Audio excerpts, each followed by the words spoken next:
Yep. Okay. Okay. It records. We're good? Yep. Let me Nice. know when you're ready. And then I'm ready. great.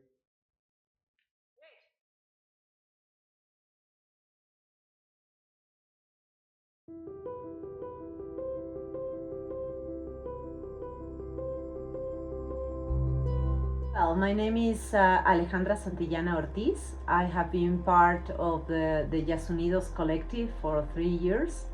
I'm David Fajardo Torres. I'm a lawyer, and as a member of the Yasunídos Collective, I work in the legal team.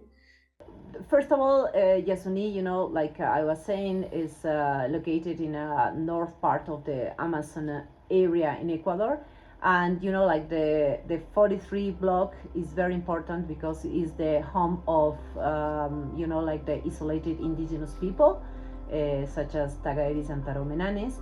And it's very important, because of we call it the heart of Yasuní Park. It was a privileged place during the ice age because it didn't freeze, and that allows it to be today, like the place with the highest concentration of biodiversity in the world per square meter. Yeah, like, there is no doubt Yasuní is a symbol of care and defense of human and not human life, as we used to say, in the midst of the multidimensional crisis we face in the world. A little context to understand it better. To exploit oil within a protected area in Ecuador, such as Yasuní National Park, requires following a special procedure in which the president declares this exploitation of national interest, and then this decision is ratified by the National Assembly of Ecuador. And at that time, the president's political party controlled the assembly, so it was possible to achieve its objective, this objective. Um, Faced with this, the best way to prevent the exploitation from happening was to allow the Ecuadorian people themselves to make the decision on whether or not exploit the oil into the Yasuní National Park. Of course, we were confident that the people would not allow it, and in the end, after 10 years, that is what happened. Principally, we have the Ecuadorian government and its public oil company called Petroecuador, and obviously it's very close relation with the entire oil sector that want to maintain and deepen the exploration of crude oil in spite of biodiversity and the native Amazonian peoples, especially the uncontacted people. Basically, the popular consultation was the only option that we have to stop the oil extraction into the Yasuní National Park. The referendum or popular consultation is a mechanism of direct democracy that allows the Ecuadorian people, the voters principally, to be part of the political administrative decision making process of the country. And it's very important because the decisions made by means of a referendum are binding, so it's of obligatory and immediate compliance for everyone in Ecuador and obviously for the government also. So in order to have a popular consultation such as the Yasuní consultation, it is necessary to complete two processes. The first one is to obtain the approval of the Constitutional Court of Ecuador, um, that declares that what is to be consulted does not contradict our superior norm, and therefore it's constitutional. The second is to collect signatures of people with the capacity to vote in support of the referendum. In total, signatures corresponding to 5% of the population are needed, and this must be validated by the National Electoral Council. Although it sounds simple. The truth is that both processes are complex and need to be fulfilled in a very rigorous manner, so we can achieve to have the popular consultation. Here must add that when Yasunidos presented its request to have the popular consultation in 2013, the order was the opposite. So first we have to collect the signatures and then we have to go to the Constitutional Court.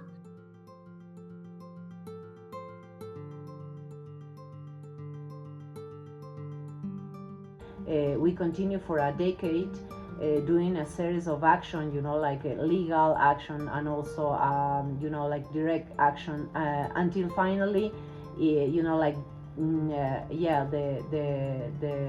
2023, the Constitutional Court recognized the violation to the right of participation and called for a popular consultation, like the referendum that took place on August 20, the last year. Before the popular consultation, the referendum, Ecuador's economic situation was very unfavorable. This is due, among other reasons, to the fact that the recent years, governments has applied neoliberalism policies, like the structural adjustment policies, and have generated greater how do you say, impoverishment and inequality, in the country. But despite this and the official narrative of the oil lobby that always tell us, that the only way out of poverty is to extract oil or now minerals, we managed to win the consultation. So we decided to call, the organizations and also CONAIE, that is very important for us, and because there are indigenous people and pueblos indigenous, that are living in Amazon area, so they are fighting for the defense of territories, like all of their lives. So the campaign was a lot of videos and like interventions in neighbors with mural, like paintings, and also cinephotos, and also the people, like were in the public transport, like the buses, like talking about Yasuní. They were using a lot of tools of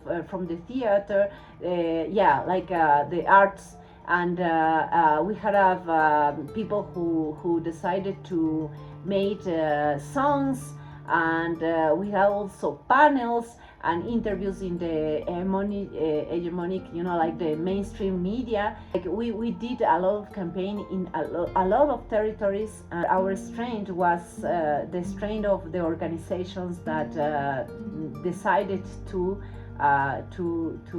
be, because of this calling for Yasuní. So the campaign was great.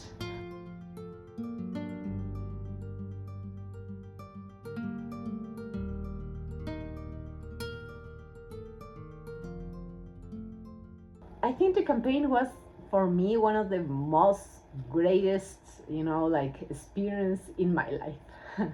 Yeah, because it's very hard to be here in Ecuador. Yeah, we have the power is off. We don't have employee here. The hope is so hard for us to keep. This was I don't know how to say.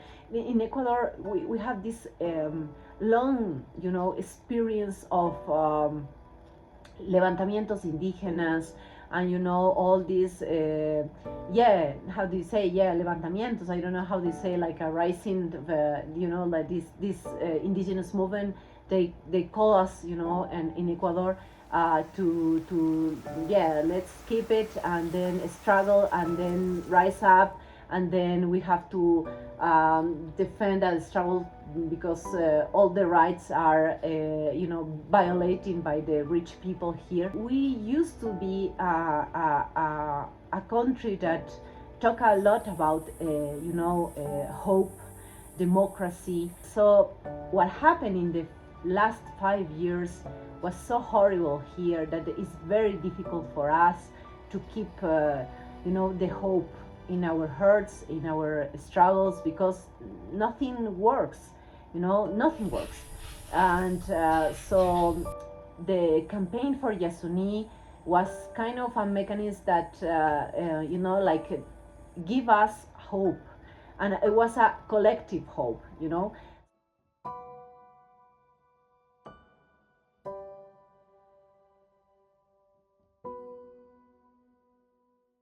To the present date, the government has not complied with any of its obligations established in Opinion 620 CP, which gave way to the referendum.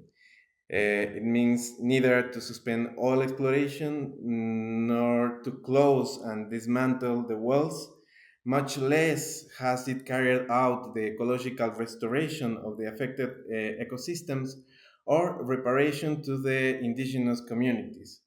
Both the previous government and the current government of Ecuador have tried through various arguments, such as the material impossibility of complying with the decision or interpreting the court's ruling to their convenience, especially with regard to the timing to avoid complying with the people's order.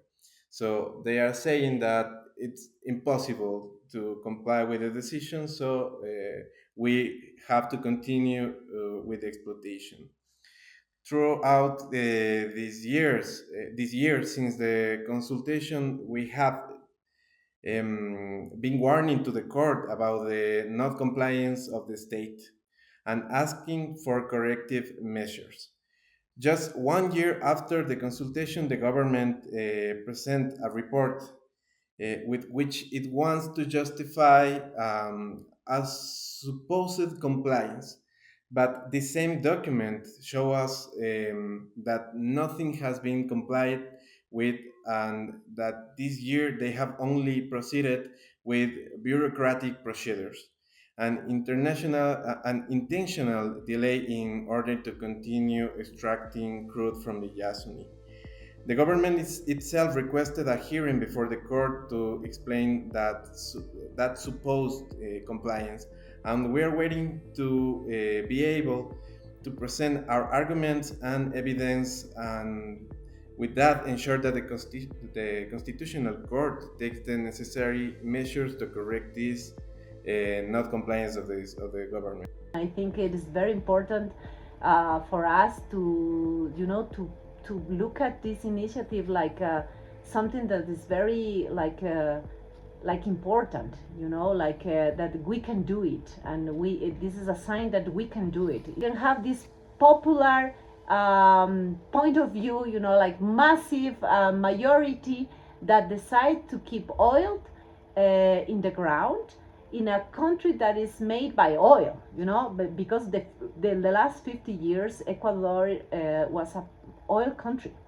So I think it is a very powerful sign to the people. Yeah. And it's necessary that this exercise of direct democracy becomes more and more common, less bureaucratic and more accessible in order to move from representative democracy to a true, direct, and popular democracy. And that is what we are trying to achieve with the fight of the Yasuní by the way of the popular consultation. For us, is understand also as a mechanism to defend the nature rights beyond the judicial processes. And it's important because it allows us to empower the people, to let them know that they have the power to make a decision that we used to believe that only belongs to the government and to the people with power. I think one of the things that we can share to the world is that we can have a democratic, massive, popular tool with people, with organization, to have a practical, real, and possible strategy to keep, the life territories in the world. And to do that, we need to discuss about development, like model in our countries, that is a herencia colonial, you know, and all of our role in the international division of labor. And also we can do this because we want to save Earth, and we have to do this against the accumulation dynamic that the capitalism always are offering us, you know. So I think it's very powerful, and it's very clear that in the global south we can have strategies for the rest of the world. And because we have this colonialism and all of this economy that depends to oil, we can't do a lot of things with indigenous movement, with people, with the working class, and never against them or you know, behind them or something like that. It's a kind of a path with people, with the organized popular camp for me. Yeah. Desde Mameno le decimos sí.